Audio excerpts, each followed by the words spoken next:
Yeah, I promise we've talked about Jesse a little bit. Yeah, if you haven't heard of Jesse, guy. Yeah, he's the former governor of Minnesota and one of America's leading intellectuals, and had a TV show for a little while called Conspiracy Theory, and he did an episode about this particular island. And you guys, I know, watched it. I sent you guys a link. Mm-hmm. Yeah, as much as you could. Anyway. As much as I could tolerate. I watched. Yeah, and we will have a link to that episode on our webpage if you want to watch it. Yeah. Oh, great. If you've got 45 minutes in which you'd like to murder your brain, come on, guys. watch it. It's not that bad. It's not that bad. That's true. No, not that bad. It's that bad. Oh, come on. But, well, of course, Jesse mentions the Montauk Monster and also another beast that washed ashore not too far west of there. They interviewed this local web journalist whose name was Nick Cutinero, and you'll see him if you watch the episode. He saw the original Montauk Monster, which washed ashore, I believe, in 2008. Yeah. Right? He obviously lives there, but there was also apparently a second thing that washed ashore, which he saw, and they showed some video of this monster, and it's hard to say exactly what it was. But Cutinero did say that it had paws, or rather claws. He said they were actually like chicken claws, which is not something you normally see on fish. Which is kind of weird. Yeah. Yeah. But I've seen the video of it. Again, it's just this sort of, you can't really tell what the hell it is. Is it like shaky, faint camera footage? Well, it's not. Or is it more because it's a gelatinous blob that's been in the water for like a long kind time? Of like it's kind of like that. But, it's some sort of hideous genetic creation. It's, obviously created in the lab, but no, seriously though, it's hard to say. When stuff is in the ocean for a long time, obviously. It's impossible. It's a little worse for the wear. But Nick Cutinero also investigated a human body that was found on the shore of Plum Island in January 2010, a mere 7 years ago. Well, almost 8 years, I guess. Yeah. Mm-hmm. Yeah, the body was human, but it had these strangely elongated fingers. And it also had 5 holes drilled in its skull. Were they the size of a 9mm bullet? I don't know what the size of them were, but there were 5 holes, and which some people have suggested would indicate that scientists were maybe performing brain experiments on this creature. Yeah. It was also wearing shirt and pants, but it had no wallet, no other way to identify who or what it was. I guess, the driver's license there, the New York driver's license, male, female, genetic aberration. Yeah. But there was no identification. Obviously, the body was never identified, if it was ever even a fully fledged human being. But this Nick Cutinero guy once did go down to the local sheriff's office to ask questions about the body, and he said that when he got there, they clammed up and wouldn't talk to him about it. Yeah. But apparently he said he talked to them on the phone like the day before. He said, "Yeah, I want to come down and talk about it." And the guy just said, "Yeah, sure, come on down."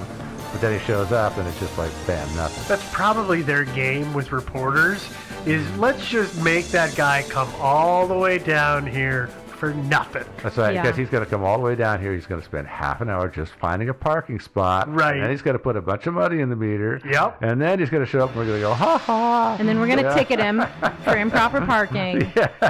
Then when he gets back, it's a money-making scheme. Yeah, we will tow this car. Salary. Yeah. But anyway, but he thought that was kind of hinky that they wouldn't talk to him about this body. Since Jesse aired his episode, which I think was in 2011, somebody also posted a YouTube video, I referenced it earlier, of a creature that was found on the beach on Plum Island in 1959.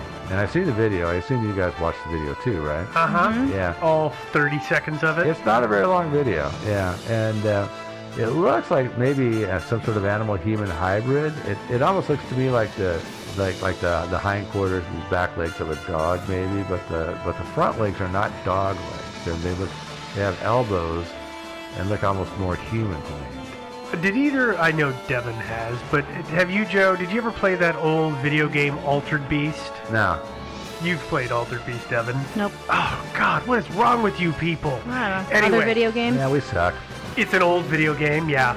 But there is one of the very first beasts you become is this dog hybrid thing, and it's got, a true dog head, and the rest of it's just a hairy human body. That's what I thought it looked like. You thought it was a human body with a dog head kind of thing? Yeah. Oh, really? I thought it was kind of the opposite, like a partial dog body with human arms, maybe. I don't know. Huh. Yeah, but anyway. It looked like a skinny bear to me, so. Oh, skinny bear? Okay. We'll maybe, if you're lucky, we'll put a link to this video, and on the website, and you can look for yourself.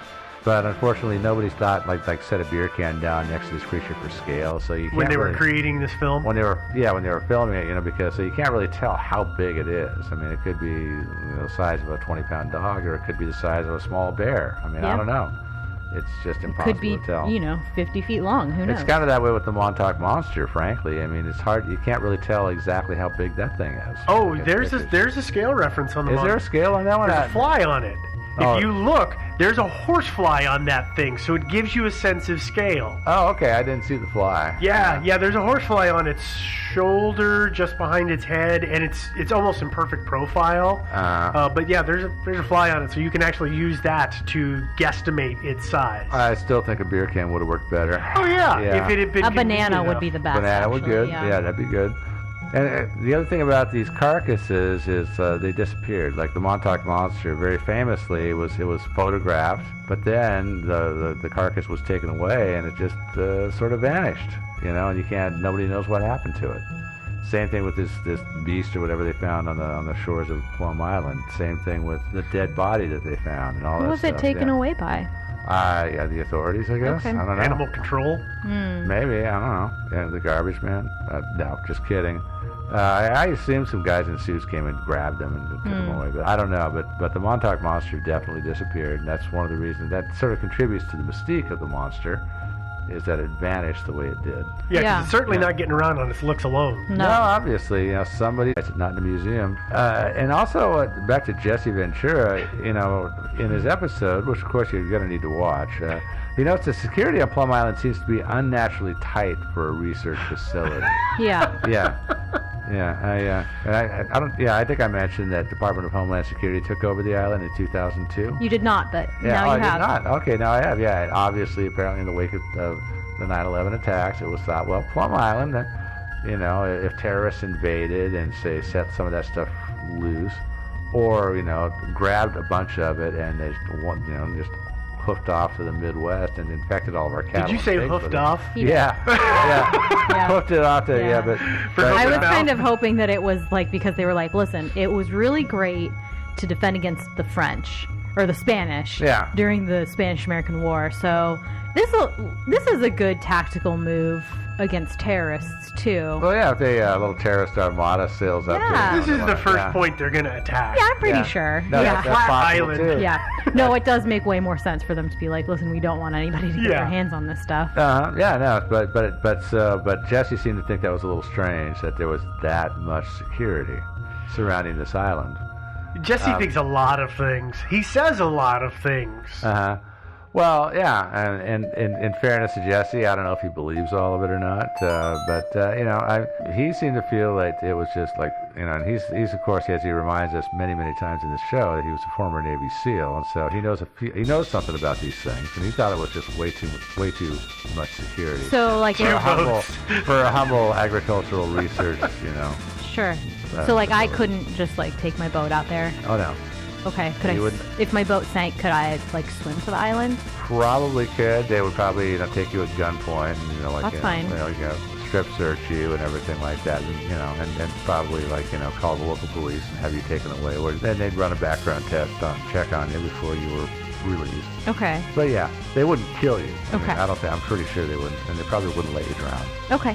But Well, yeah, that's good. people are not. I heard one story about some guys that were their boat sprang a leak, and the closest island was Plum Island, and so they went there, and they were being yelled at and waved back by the people on shore, and they actually went ahead and beached on the shore, and the guys just came up and said, "Get that boat off our island now. We don't care if it's leaking or you're sinking or not. Get it off, get it gone now."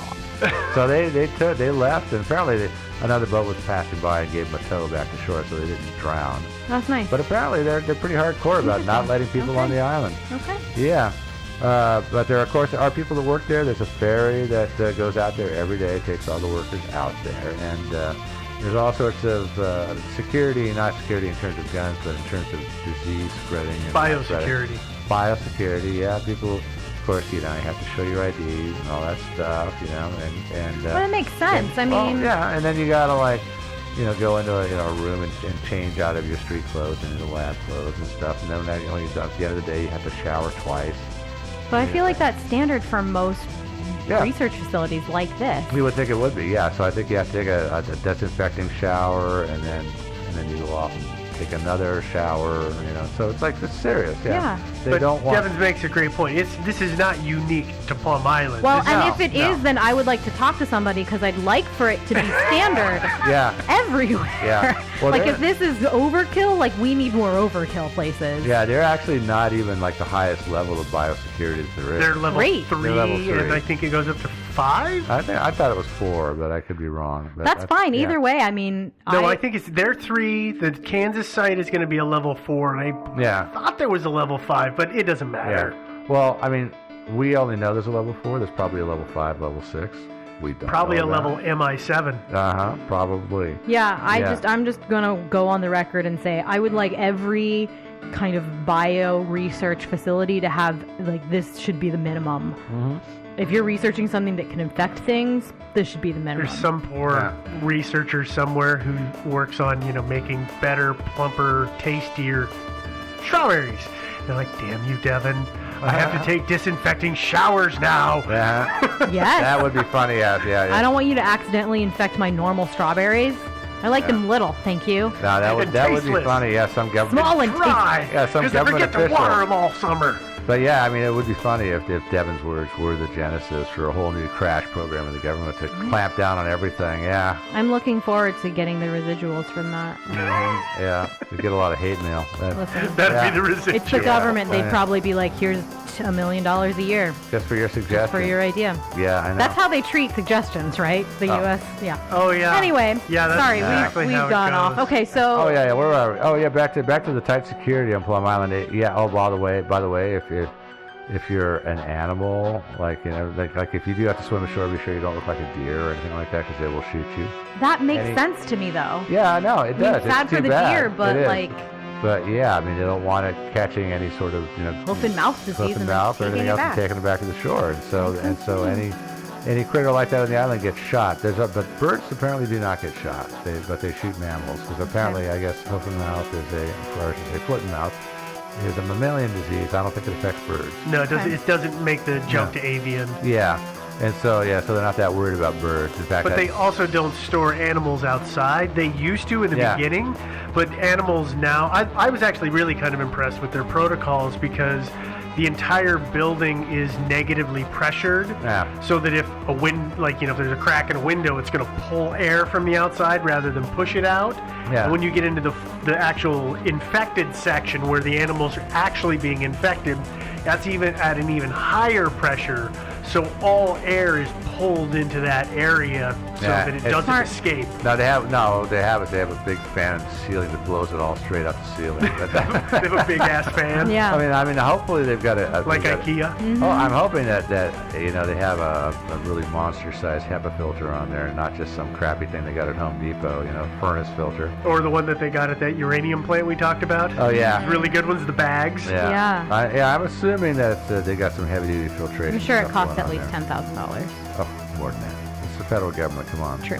Yeah. Well, yeah. Anyway, so Yeah. something like that. Well, we don't know. I mean, some people say that it has spread disease. Again, there's people who think Lyme disease originated on this island. Okay. But back to Jesse. I don't know if you guys made it far enough to see the scene where they try to charter a local boat to take them to the island. No. Yeah. Maybe. Yeah. I don't know. I'm sorry. I was. Yeah. No, they Distracted get on me. this boat, and then and Jesse says, "Oh, we want you to take us to Plum Island." And the guy says, "Oh no, I can't take you there." And so they're like, "Oh, really? And why not?" "Oh, well, I'm supposed to take you there." And so.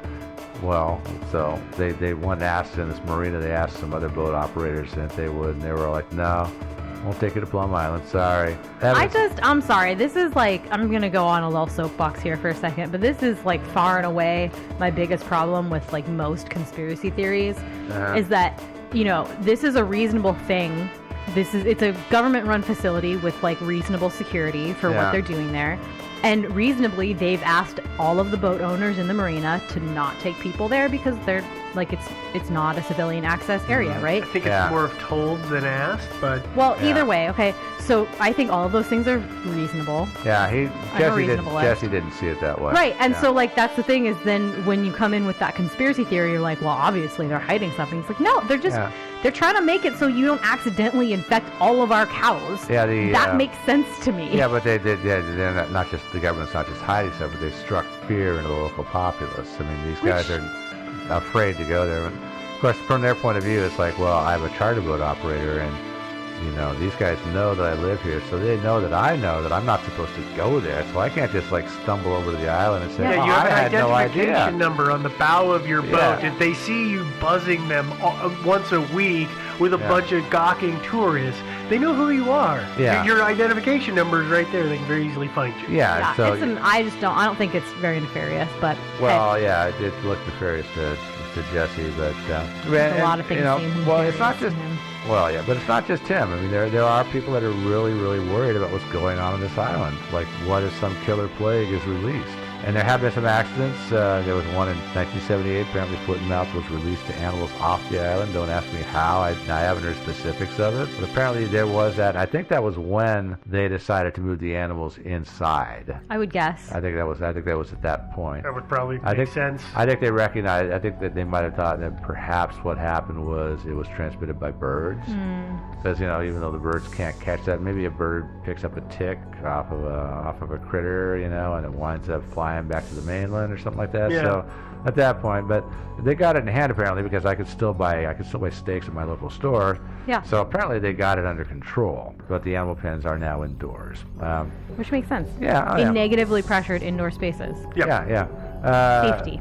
But of course, there are other things like ticks that people are thinking might escape from the island, and it's believed, of course, like I said, that Lyme disease originated there. And the U.S. government has experimented with infecting insects, deliberately infecting them with bugs like foot and mouth and other things, and then so that they could release them over enemy territory and destroy crops or destroy farm animals or whatever. And so the thinking is, well, maybe they were messing around with infecting ticks with Lyme disease, and then and then some of those somehow got off the island and onto the mainland. And again, it's the nearest town, Lyme, Connecticut, winds up being kind of like ground zero for Lyme disease. Or are they even doing something more sinister, like radical genetic experiments, resulting in like the Montauk monster, resulting in that body with the elongated fingers and the holes in its head? Yeah. Is that what's going on? It's I don't know. We'll talk about it in theories, maybe. Well, some people think that more and worse. Ooh. So yeah, I don't know. Before we move on to theories, any more thoughts? You guys have any other stuff you want to talk about? I just want to talk about theories. I think we need to get into theories. Let's do some theories then. All right, theories. Well, we've got several theories for what's going on the island. So okay, we'll start with the least likely first. So one theory is they are just researching animal diseases. AKA they're telling the truth? Yeah, which is right, right? Seriously, why would you put your super secret facility to research foot and mouth on an island? So it doesn't infect anything else. Right, Devin, right. That's a little too pat. Okay. Yeah. Yeah, that's sorry, sorry. Making a little too much sense there. Yeah. Well, okay, but actually, no, it would make sense. That does make sense, but they could be up to some other stuff there. So, let's talk about what they could potentially be up to. I am pro-conspiracy. I think there's a lot of other weird stuff going on, but I also don't think it's that weird that they would just put their facility researching things that are super contagious and could totally obliterate agriculture as we know it. Yeah. On an island, so it's secretly safe and away. Yeah, yeah. But, they could still be shoehorning something. They could be doing a lot of other stuff. They could be doing all kinds of stuff on it. Totally. We don't know. Yeah. One theory people have wondered about this is whether they're genetically engineering something, maybe conducting genetic experiments and maybe trying to produce disease-resistant animals. Well. And, perhaps some of their experiments, went a little wrong, and they wind up with things like the Montauk Monster, or the guy with the long fingers, that kind of thing. Yeah. So that would still be in line with their stated mission, which is protecting agriculture and livestock. You can try to develop vaccines and treatments for foot and mouth and all that stuff, or engineer cows and pigs that are just immune to it. Yeah, but I also don't think that's that weird. No, I guess that wouldn't be that weird. They just didn't. I think it was in China, somewhere in Asia, I believe. They just genetically modified pigs.